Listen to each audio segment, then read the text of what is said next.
with the birthday cake. Her mother made the cake. Her mother made. Stop it, Luann. Stop it. And Ramona is Stop it. My mother like bought this weekend. Lackey. My mother bought this weekend. Okay. My mother bought it this weekend. So stop it. The sweet potato. I love it. I thought I was gonna walk in here. There's gonna be some black people with the sweet potato. Fucking Bojan. All right. Kale. That's exactly how we would always say it in the house. It's like, kale.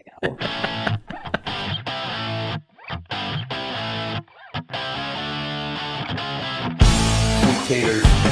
The sweet taters. Sweet taters. The sweet taters. And now, it's time for the Sweet Potato Podcast featuring Matt and Theron. Welcome back to another episode of the Sweet Potato Podcast featuring Matt and Theron. And we're back. We are here for the New York segment of our Housewives Rewatch kind of bonus episode kind of podcast here. Bonus action. Before we get into the actual episode, we've been waiting for this cameo. Oh yeah. So what was it? So the deal was that let's take a little flashback. Our Super Bowl coverage back in it would have had to be like January. End of January, early February, yeah. When we were making a bracket and you said that the Patriots were going to beat the Texans and make the Super Bowl. I said that the Texans were going to beat the Patriots. You were very wrong. So I was very wrong. Now the Patriots didn't win the Super Bowl, so you had to wait a little bit for this. But I did finally get around. I'm good. I'm good on my word. I finally got around to it. I said I owed you a cameo, so months late. I got you a cameo. A few months late. Well, I think we should take a moment and enjoy this cameo from friend of the pod. Okay. Hello, Matt. Hope you're well. This is a video from Theron. He's asked me to do a little thing for you, as you said that the Patriots would beat the Texans, and they did. So congratulations to you. And I'm not being funny, but Theron, how can you not believe in Drake May?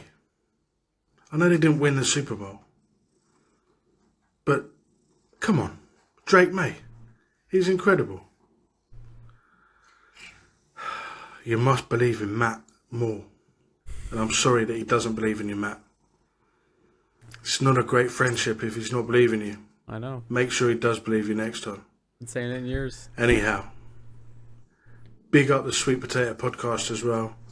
Anyone watching this video, go and listen to the Sweet Potato Podcast. Subscribe, like, comment.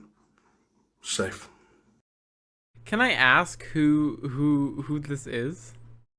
This is Nathan Nether $2 Gaming. Hey, after the processing, it's actually $3. Nice. He's a TikToker. You know what? Hey, needed it. And honestly, shout out to him. Yo, Jax Taylor is more money than Chris Hansen. Ooh. What do you get with the Jax? Wait, hold on. Have you ever seen the Jax Taylor cameo where there's no audio? It's just him because he was connected to CarPlay. So you just hear like you hear nothing. No. This one's good too. Hey, Gina, how are you? It's your favorite Vanderpumper, your number one guy in the group, Jax Taylor. I know how you're doing. You're doing shit. My philosophy is this. We are on this earth for a good time, not a long time, as you know. I know Vanderpump Rules has come to an end. We had a great run, all because of you guys. But let's be honest, you can only cheat on so many people. And then you lost your father. And I want to sit here and be like, it's going to be okay. I'm sure everybody's saying that to you right now. It's not. It's not going to be okay. Right now, it's the best it's ever going to be. My dad's dead 6 years, and it's actually worse now than it's ever been. So I can sit here and blow smoke up your ass and say, oh my God, don't worry, he's in a better place, yada, yada, yada. That's all bullshit. It's not going to fucking be okay. It's just not. You're never going to recover from this. Never. If there's anything I can do, please reach out to me. If you want to come on my podcast and talk about it, what I suggest is you tell everyone to fuck off. That's my advice. I hope everything goes better, Gina. Nikki, thank you so much for thinking of me. Hey, Gina. Oh my god, that's the worst cameo I've ever seen. Apart from cameos, we're not here to talk about cameos. The New Man, York jump right segment into it. of this little road New trip. York. Now, we're going to go with the Real Housewives of New York, the Berkshires trip. The I'm ready to go. episode is all about Bethanny and Luann. Now, It Bethanny has like this major crash out where she just keeps calling Luann a whore, and Yeah. it's kind of iconic. Well, hold on. Let's open with a little bit of context for those who With don't. context, who don't know what's going on. Luann is dating, or as Oh, some I mean people, for the setting. Dorinda is hosting a yeah. So Christmas Dorinda's party. hosting at her Bluestone. 24-hour sleepover at Bluestone Manor for the Yes. holidays. Luann is dating this man named Tom, and Tom is Who also Ramona went on 7 dates with. and back in the day. Sonia as well. Oh shit. And Sonia is not invited to this trip because Dorinda wanted to make everybody happy. And Sonia is an alcoholic struggling with her alcohol and sex She addiction. didn't think Sonia could handle this trip. Little did she know, maybe it was Luann that can't handle this trip. Now, cast member Jules, the newbie of the season, her dad is dying. Yep, a Jew and an Asian walk into a bar, and they had me. I think and her one dad's of dying. the worst taglines of all time. I honestly, I do kind of like it now because I Oh. thought she would be a lot more annoying, but she's actually not a bad housewife. Okay. You liked her as Kind like of the an- middleman? I did, but kind of an Ashley I, where it's like she's too normal. Like she seems like a nice person, but maybe not the fit. She was a one and done. She was a one and done. I mean, it's hard to be a newbie in this cast. Yeah, I mean these women are all like insane. All of them have substance problems, so really not a great cast to drop in. And she's like, just like, my dad's dying. You know, this could be the last time I'm talking. She called me a slut. How could she do this to me? Called me a slut. And like, oh, don't cry. Do you Don't want to talk cry, about you know. Ramona being Luann's lackey? Oh my god. So Ramona is like, so it starts off and they're all kind of jumping on. Luann is jumping on Bethanny because Bethanny has this martini, Skinny girl martini. Margarita. Yeah, skinny girl. skinny girl martini. She Skinny came up girl. with the name. Gave you came the up with idea for the design. skinny girl. Luann saying she gave her the idea, which is not true. We see evidence. We have receipts. We have proof. We have timeline. None of it's true. And so Bethanny's all kind of like, lies. what are you doing? None What of are you it's doing? true. None And of it's true. Luann throws out the, oh, your hair's looking a little bit like mine. Your hair looks a little bit like mine there. Trying to steal. I'm not saying, what do you think I'm saying? What do you think I'm saying? Girl, fuck you think I'm saying, bitch. So it gets a little heated. There's a interesting decision. Bethanny, so Luann and Bethanny are sitting across from each other. Right. Ramona is sitting next to Luann, and there's an empty seat next to Ramona. So Bethanny gets up, walks to the empty seat next to Ramona, and loudly starts shit-talking Luann about the situation that, Ramona just saw happen. Yep.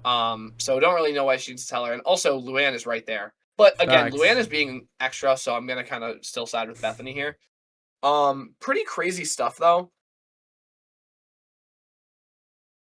But yeah, then I will say, yeah, honestly, just kind of crazy behavior. Luann is maybe there's something going on. I know she has a history with drinking.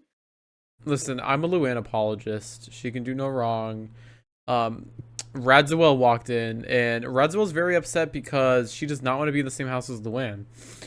Dorinda Yes, is because doing Luann- her best as the hostess with the mostest. There's only so much Dorinda can take, though. And Right. we find out that the yeah. ultimate, the Dorinda's last straw is when you come after Dorinda's birthday cake. And Yes, we I get will the say before iconic, this happens, Luann is very upset, and she does start breaking down to Jules oof, the most while like she's on the phone with her father dying. out of touch moment of all time. And How Luann could sits she down, do this and to Jules is like, me? "Listen, there's bigger things than this. My dad's dying, and I might never talk to him again. She just called me They called me a slut. Don't cry, Luann. Am I crying? And my dad's dying. And this is why I think Jules is a little too like normal for this show. Like she just seems too much like a real person. What about when Jules buys like the games for them to play, and Bethany's like, "Yeah, I'm great, doing great, guys, doing great, guys." Oh, that's Bethany, very Asian. Very Asian of you to bring games. Ain't That's that very right, Asian Jules? of you to bring games. What was that comment from Radzawell? Who said that? One of my that's so Asian favorite. of you to bring these games. One of my favorite parts from this episode was when Ramona's like making Luann apologize to Carol, and Luann sends the text, "Sorry I called you a pedophile. Hope you still come to my Christmas party." Yeah, One of because the Luann, funniest texts. off camera, unfortunately, Luann called Carol a pedophile at an event Children's for kids, a children's awareness fundraiser, and called her that because she was dating a 30-year-old man who her niece had dated. Luann's niece had dated the same guy, and that's where the beef is coming from. Which pedophile is crazy in those contexts, given given Carol's history. Did I tell you about that? About how like so it's crazy. gonna come up on the new season? Like the women are gonna attack Carol for Anyways, for the whole Jeffrey Epstein thing. Interesting. But yeah, this episode really has it all. I mean, we get the iconic Dorinda meltdown. I cooked, I cleaned, I made it nice. And also, like, let's really talk about Ramona here, because Ramona is sitting with all the girls, gossiping about Dorinda, and then she goes to Dorinda, and she's like, "Oh, Dorinda, like," or sorry, gossiping about Luann, and she goes to Luann, she's like, "Oh, Luann, like, blah blah blah blah blah."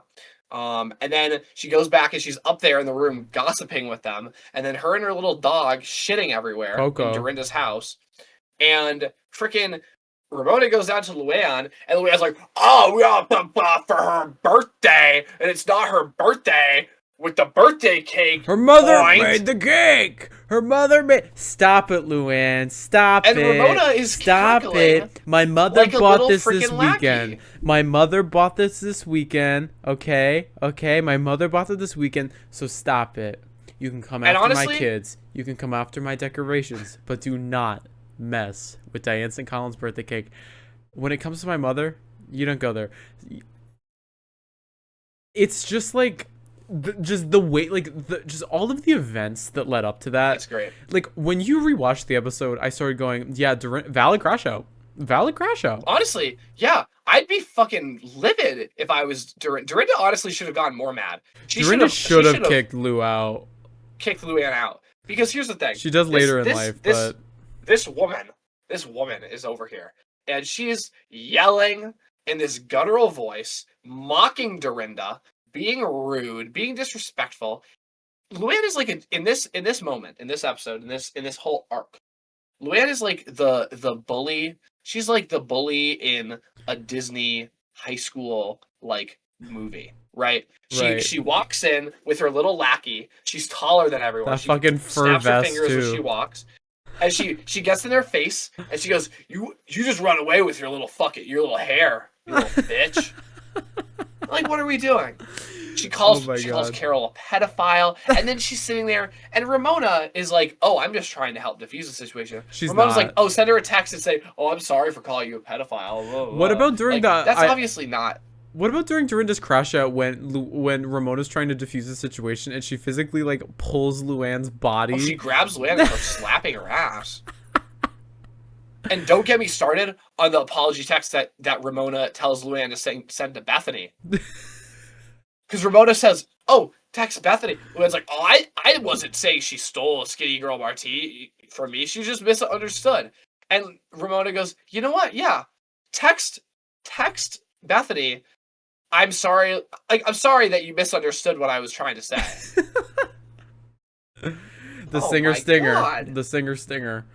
I like how Carol calls her singer. Also, yeah, well, call her Ramona. She's just always singer. Singer's always making a problem. Let me tell you.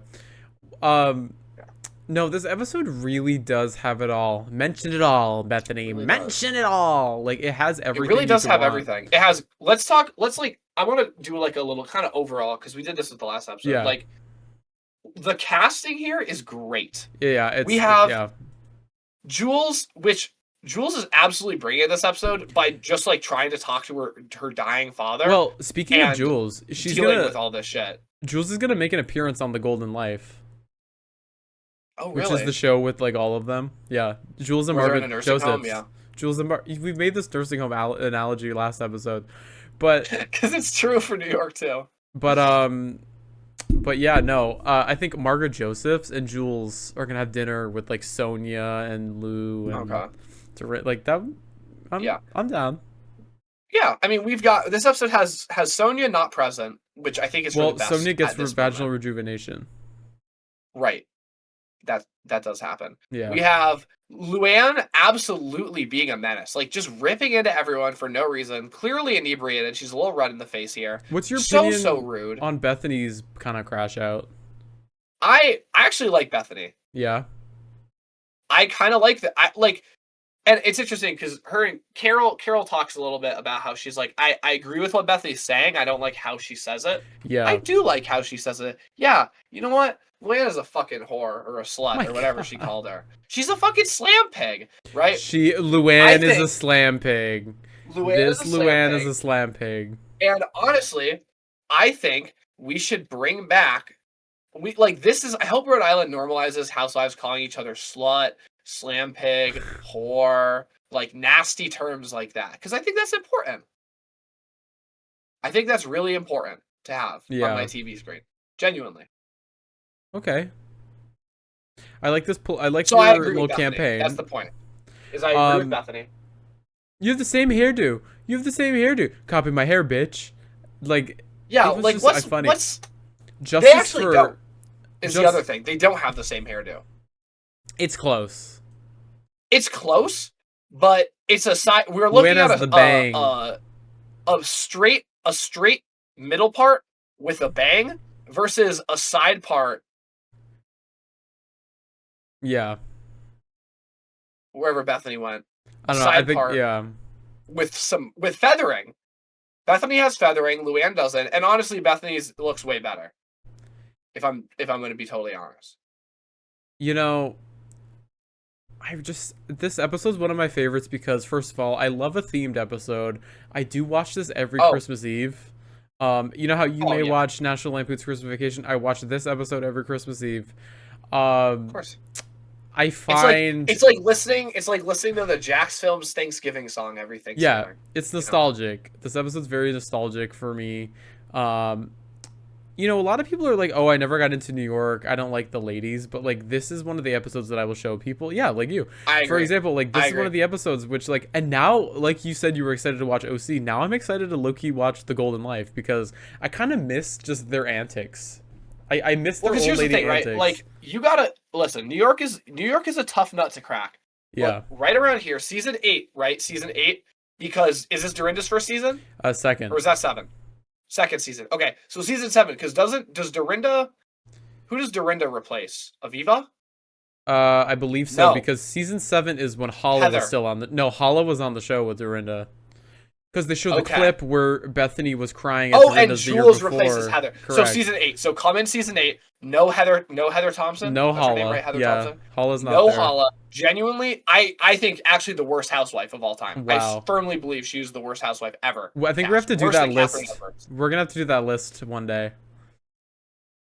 Yeah, I think so. But only from like mainstream franchises. Yeah, for and sure. And only but genuinely so atrocious. So comment this season. If I was trying to get someone hooked on, and I say the same thing about the episode of OC. If I was trying to show someone OC, that's the episode I would show them, and I'd say let's start from this season. Honestly, the exact same thing with this. I would show them this season, this episode, and be like, "Do you want to see? Do you want to know what happens?" Right? And exactly. Be like, yeah. And that's how we start. And I get it. Like, you know, there's other good places to start, but this is like there's nothing to get bored of. There's different eras of the show. Heather. This is my favorite era. When Bethenny comes back, I think this is my favorite era, and then it loses me like right when Dorinda leaves. But also the OG era Bethenny. has their own characters. You really need Bethenny. The OG era, they have Alex McCord, they have Herman Munster Shoes, they have the Skinny Girl Margarita, they have Jill Zarin. Like there are Kelly Ben Simone, Scary Island. Like that's old era New York, which is for specific viewers. My favorite kind of episodes are in this era, because next season is when Tinsley joins the cast, and then it's Tinsley versus Sonia. I think this is like for people, like just general people trying to get into it. I think this is what I would want to show them. It's prime. I agree. 1000%. This is prime time. Because like you get into this episode immediately, some bullshit starts. Like you get in this episode mid argument. And now, like my takeaway, I watched this episode. I haven't seen any of this season of New York. Yeah. I haven't really watched any of New York. So I'm kind of I know about it, but I haven't actually watched any of it. So for me, I watched this episode. I'm like, I want to know what happens. Yeah. I want to see more of the Luann Carol beef. I want to see more of the Luann Bethenny beef. I want to see what happened with Sonia leading up to this. Like how really, like, are they justified to not want her around? I don't know. I want to see that. So I'm going to go and I'm going to watch the season and then keep watching until I get burnt out with the show. So and I think that's why this is a great place to start, because it's right in there. It starts you in the fire. This is like, it's very similar. I would say this is the Beverly Hills season 5 of New York. Right. No, I have to agree with you, but also that's what I kind of like what we're doing here is it's you know, if you're a viewer and you see like what we posted, hey, you know, next week we're gonna watch the Slumber Party in Atlanta, and you watch that episode, you're like, you get a little taste of the shows, you know, because this is a lot of Housewives. You know, this is 20 years of Housewives, you know, 13 plus seasons of almost every franchise. It's a lot to get to know, but like if you get to know the little characters and like, I'm sure people have heard, you know, I Made It Nice, and you're like, oh my god, where did I Made It Nice came from? Well, obviously it came from this episode, and with context, you're like, that's not just a crazy lady crashing out, that's honestly, Dorinda fucking Medley and Valid Crash Out. I've never been more team Dorinda than after watching this episode. Literally, and you know, they could have given Dorinda alcohol at Trader season 4. She would have caught those traders immediately, because think about Trader season 4 Dorinda compared to this Dorinda, you know? But yeah, no, what a fantastic episode of television. Who was your favorite New York housewife from this episode? From this episode? Yeah. Bethanny. Wow. Really? Not even Dorinda the star? No. But you know how I feel about Dorinda. True. I don't like Dorinda really. You're not the biggest Dorinda I like fan. Bethanny. I like Bethanny and her whatever fucking turkey salad or whatever she has, chicken salad. Oh, I don't love her. Actually, I do watch her chicken salad reviews. I heard she's doing like a chicken salad competition. Actually, let me pull it up because I wanna. We might have to go to this. No, it's like a TikTok thing. She's doing like a chicken salad, like. Yeah, I kind of do like following Bethenny's chicken salad. Yep, chicken salad. Okay, it is my humble opinion that the chicken salads that we're eating out in the containers are likely boiled chicken, because if you were making it in volume, you're not going to hack up a rotisserie chicken. But I'm going to use the white meat from a rotisserie chicken because it's going to... I think next Sweet Potato Podcast Jilly's segment, we need to do a our own chicken salad recipe in honor of Bethenny. Oh, because obviously chicken salad, we talk about chicken salad a lot on the podcast. We talk about our chicken salad hot takes. Be very seasoned, and we're going to discuss together whether that was the right call. The Lord's work isn't easy, so we got to do it together. It is best to make chicken salad when the chicken is room to warm temperature, because it will absorb the mayonnaise better. You're welcome. So in the event that the chicken is cold, you can put it in the microwave for... There's something going on here. Like, this is not... It's not great. A very brief period of time, just slightly warm. And, we gotta find a chicken salad review. Look at the comment. Do you see the comment? What did it say? Put your Get the hair pulled back with a vomiting emoji. Oh my god. Yikes. Yeah, it's called the Chicken Salad Olympics. This is what I saw online. She kind of is looking like Shelley Duvall. Ooh. No amount of significant piece of a hair care brand, but today is the Chicken Salad Olympics. It is the Super Bowl of chicken salad today. See? So what are we doing? when Rula's like sick and like dying and she still has her glam, like this is what I would expect Rula to look like when she's sick and dying. Literally. Not like totally I'm healthy. on my Like deathbed. this, if Rula said she was on her deathbed and she looked like Bethenny Frankel does in her chicken salad TikToks, I'd be like, honestly, guys, cut Rula some slack because she does not look good. Literally. But if you ever want to come on the podcast, Bethenny. Or Rula. Or Rula. Or Brian. She's lagging out. Or yeah, if Brian ever wants to come on the show. Wait, have you ever seen the video, the KLG and Hoda, when Bethenny lags out? Have you ever seen this? I don't know if I have. Is this the Bethenny Frankel Glaze podcast? When, Bethenny? You have your show. Bethenny's Getting Married is a show that starts. It's coming up when, Bethenny? It airs June 10th. That's unfortunate that it froze you would hate there. This freeze frame. That's like my picture. Wait, hold that. Bethany, we have the best freeze frame of you that's going to live on forever. You know I don't care. You're going to be so sorry that you said, yeah, sure, I'll Skype today. She really, you know what the good thing about Bethany is? She really doesn't give care. a rip. No, she love that loves about that her. baby. Bethany, good luck. It's great. I'm like... That's it. Freeze her again. Yeah. Oh, love that. Anyways, do you have any final thoughts on this episode? I don't, Berkshires other County? than it was great. Are we gonna do like a ranking of the? Are we doing like? Do we have to rank these episodes? Let's start a ranking. I do think that this episode definitely is better than the OC episode because of just it's. I'm in terms of Housewives on a Housewives scale. I'm not talking like general TV. I'm talking on a Housewives scale, 1 to 10. I would put the OC episode at like an 8 out of 10. This is a 10 out of 10. This is a 10 out of 10 episode. This is a 10 out of 10 for me only because of how I think iconic it is. If I think of New York, I do think of this episode, to be honest with you. Oh yeah, this is one of those episodes that they write books about, you know. And truly, like the episodes that we picked to recap, at least the ones that we have announced, are either some of our favorite moments or the most iconic episode of the franchise. Yeah, so they're all going to be like 8, 9, 10 out of 10. Honestly, the last episode of OC like might have even been like even a little higher, like 8.5. Like they're all going to be like great episodes. Yeah. We're not going to review flops, you know. Right, but this one is like exceptionally good. But exceptionally good. We will be back next week for this. I like this little fun mini series we're doing here. We'll be back next week recapping Real Housewives of Atlanta season 6 episode 13, Pillow Talk or Pillow Fight. Ooh, and boy shit. does that get crazy. But yeah.